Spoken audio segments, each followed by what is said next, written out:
Hello. Oops, the dogs just came in, of course, right as I go live. So, welcome everybody. And Brandy, that's for you because I have had Brandy writing in every week saying she's very disappointed that there's no dog bombing going on. And we just caught a few of the tails. They're at my feet and they probably will be jumping around during this. So, welcome everyone to the Friday 15. I am Steph Lee, the founder of Host Agency Reviews, and your host for today's Friday 15.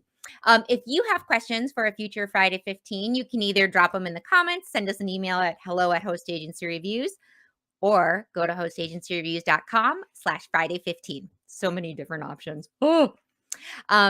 Let's see. So let's jump right into our questions for this week. So our first one is from Chrissy, and she asks, I looked at the Travel Institute, but are there any business travel type specializations through them, or are they more focused on leisure? Any other resources you can think that I can check out? So Chrissy is asking about corporate travel, which is for those that aren't familiar, it's more like business travel. So it's a lot more transactional. People call and are going, I'm going from point A to point B.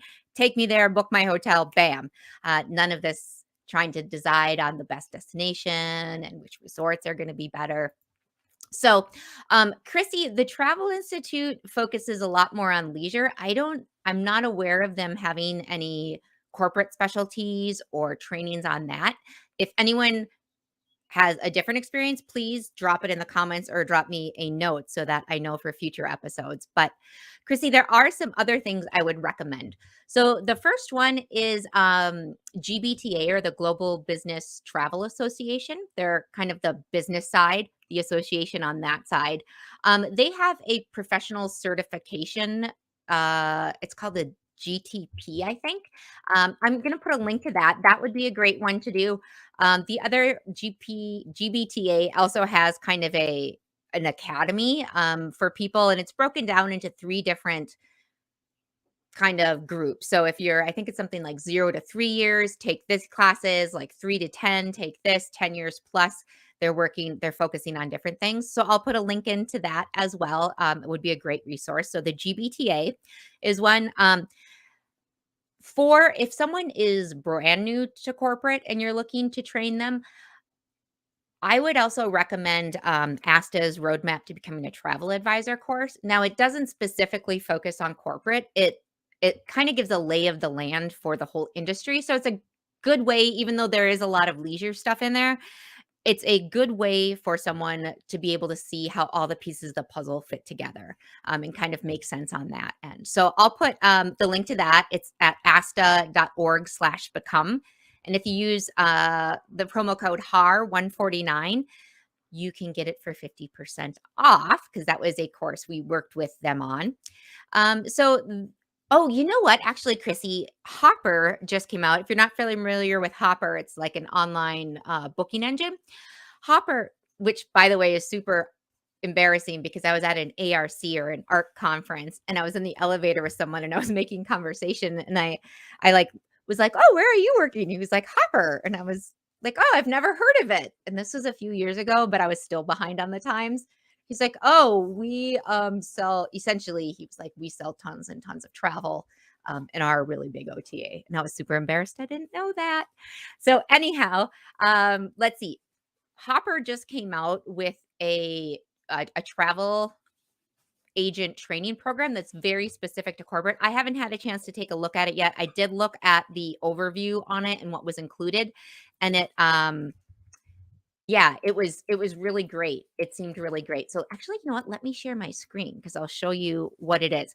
The thing I will warn you though, for those that are interested in taking this, is it's got a terrible name. It's called let's see, bunnyboot.camp.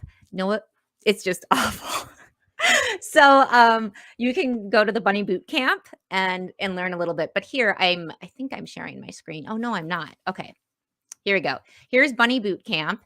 Um, for those that are listening in, I'm just showing. So the price is $299. And then the curriculum, it's very pointed for corporate agents. It has the GDS overview, talks about Sabre, how to do flight availability.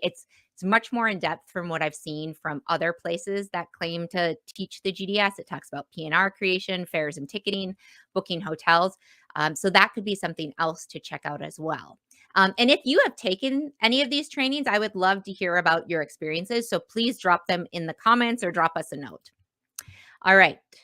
Now let's move on to our next question. Chrissy, thanks for writing in. That was a great question. Next question. I am a teacher. This is from Anonymous. I'm a teacher in Texas and am currently in charge of the 8th grade Washington, D.C. trip for 2 different school districts. We travel with a tour company currently, but I would like to start a business to plan and do the trips myself in order to have more control over the trips and hopefully make it cheaper for these students and parents. I have an LLC for a company and I've started to build a website. There are some things that some of the larger tour companies have, like trip and medical insurance, that is hard to get as a small company. I am wondering if a host agency might serve me best to provide these things, or if I expect to expand to other schools and become a tour company myself. Should I do the legwork and become an agency myself?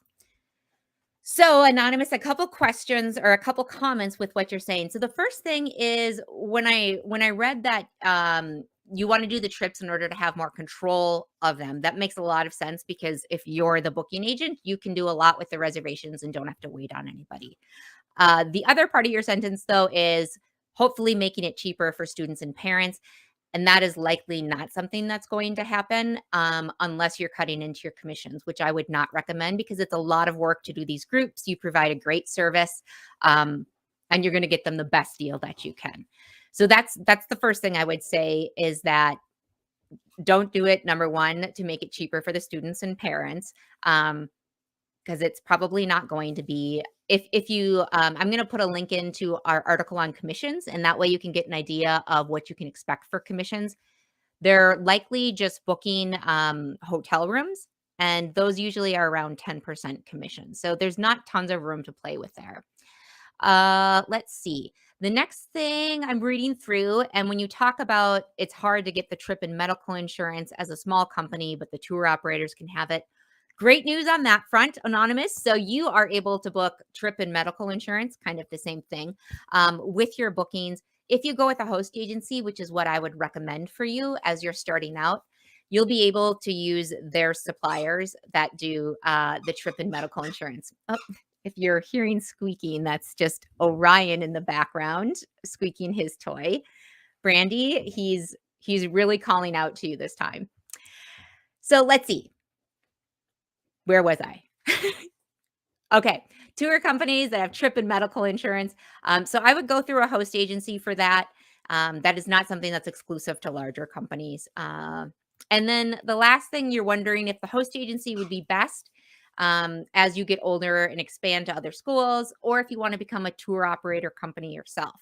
So a host agency is a really great way to dip your toes into the industry. And for you, because you're booking these groups, you're very familiar with what's going on. But what you're not familiar with is the booking process and negotiating group rates, how to work with hotels, where to shop for rates on these things. So a host agency could be tons of help for you and offer guidance on that for you. So I would recommend starting with a host agency. And after you've started with them, if in 3 years from now you're feeling really great and things are really taking off, you can always go off on your own and get your own accreditation and start negotiating things on your own. But if you really want to learn the tricks of the trade, it's going to be a lot easier if you have other people to support you. And that's the host agency's community, both their staff and the agents that are with them are going to be able to offer you great advice as you're getting started. And the other thing I would say is I'm going to link to a couple of our podcasts, our Travel Agent Chatter podcast, where we interview some people that either do groups and they'll talk about negotiating their group contracts. That one is Premier Resources Group. I'll link to that one. And then there's another one on someone that does corporate. And she also talks about negotiating contracts with hotels. That may be something you're doing. So I'll put a link to that in there.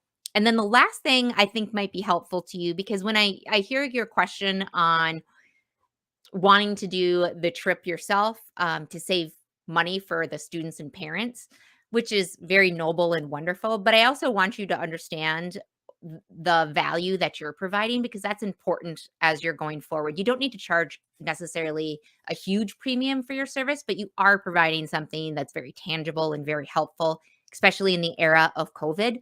Um, so please do not sell yourself short there. And if anyone has any tips on that, or rah rah rah cheerleading, you can do it. Feel free to drop that in. But um, I would also like to put into the comments an article we wrote on the OTAs, or online travel agencies, versus booking with a travel agent, that talks about the value of a travel agent that could really help you out. And then I'll also link to one that goes over, I think it's like three things travel agents can do that OTAs can't. And these are things like putting bookings on hold, um, uh, being able to hold space, as well as pricing on different things. So these are very tangible and easy to explain benefits to your clients. So I'll put both of those links in there, and hopefully that'll help you out, Anonymous. Let's see. And our last question for the day. This is from Terry M. And Terry says, "Thank you for your information on picking an agency name article." And I'll link to that in our comments. I have a question. What if a name you are thinking of comes up in a Google search and they are located in the UK and I am in the US? Is this a red flag to stay away from? Terry, it definitely could be. We just did a Friday 15, let's see, when was it? On April 15th. I have to look at my little calendar over here. We did one on April 15th with Stephanie Kwong, who's a trademark and patent attorney, and she kind of talked with us about all the things to consider when you're filing and how you can get your trademark or your service mark. And I would say, Terry, if you're a really small agency and they're a really small agency and you don't have plans on becoming a gargantuan travel agency, you are likely okay, but know that there is risk involved with it. If I would do a Google search, like you did, and then see if they also have it trademarked by going to, what is the one? I think it's called WIPO. Stephanie told me it last week. I think it's WIPO.org. Yeah, World Intellectual Property Organization.org. You can go there and see if they filed something internationally, like in the UK in terms of trademark. And then you can look at the USPTO, the United States Patent and Trademark Office. You can look at their site and see if anything's been registered in the United States. So I wouldn't I wouldn't say it's a huge red flag, but if it's possible that people could get your agencies mixed up, or if you have big aspirations for your agency, it's really best to just do it with a clean slate where there's no other competitors, where you have the first right of use for that mark, meaning that if this UK agency decides to file a trademark later on, and they started in 2012, then in 2022, if you started it, if you guys both go to get a trademark, they're going to be the first ones that actually used it. So they'll probably have the right of way, or whatever you would call it in trademark language. So hopefully that gives you some advice, Terry. If you can, go ahead and come up with a different name. But again, if you're really small agencies and you're not super worried about it, chances are you're probably going to be okay. And with that, we are going to wrap up. But for next week, make sure to join us. It's the end of April. And we have a co host on again. Mark Meter from ASTA will be joining us. And things we'll be talking about are those darn hotel resort fees. Am I right? Those things are so annoying. So we're going to ask him on what ASTA is doing with that. We're going to talk with him about the difference between IATA and ARC, the real difference, not that they're just two accreditation numbers, but how ARC plays into things. And then we'll talk about booking. We had someone write in about booking their company's travel when they're the employee and how they can go about doing, what are the ethics behind it. So tune in for that next Friday at 12 p.m. Central Time. Thank you so much for joining us, everyone. Have a wonderful weekend, and we will talk with you soon.